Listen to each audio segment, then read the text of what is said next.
If you're anything like me, then you've been watching better Factorio players than yourself play the game and desperately trying to steal their knowledge. I downloaded Pushbutton without really knowing why or how it's used because I have the attention span of a goldfish. But after reading it for more than 5 seconds, I realized it's actually a fairly useful tool and quality of life improvement. The basic functionality of Pushbutton is the ability to broadcast a pulse to a circuit network.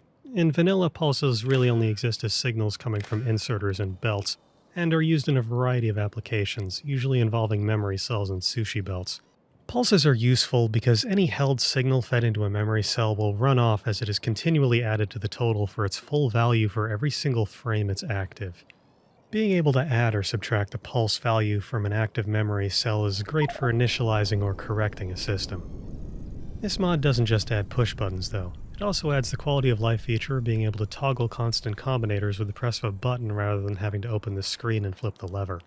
The mod is definitely worth installing just for this feature even if you don't plan on using pulses. But it wouldn't be much of a showcase if I didn't provide a few examples of how it can be used. And while I'm no programmer, unlike some, here's a few things I use it for. This is what I call a self-regulating nuclear reactor.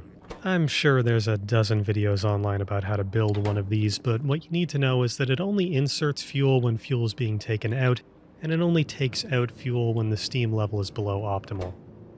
The problem with this design is that you have to insert the first 4 fuel cells by hand, which is gross. With a constant combinator set to output a dummy spent fuel signal, we can initialize the system by double-clicking and then walking away. With push-button functionality, all we have to do is mouse over the button and press F twice. But why use a constant combinator at all when we have push-button?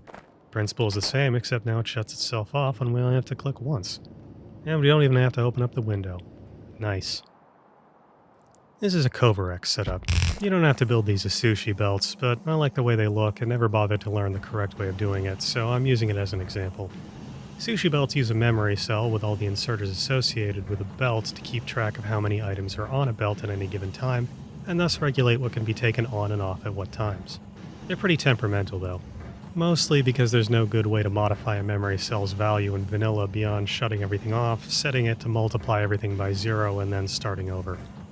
Not with push button though. If I want to modify a specific amount of an item to the belt by hand in order to compensate for some kind of error, all I have to do is remember the amount that I put on or took off and plug that into a push button as a positive or negative value respectively. 1 F to pay respects and the cell is modified to the value you want.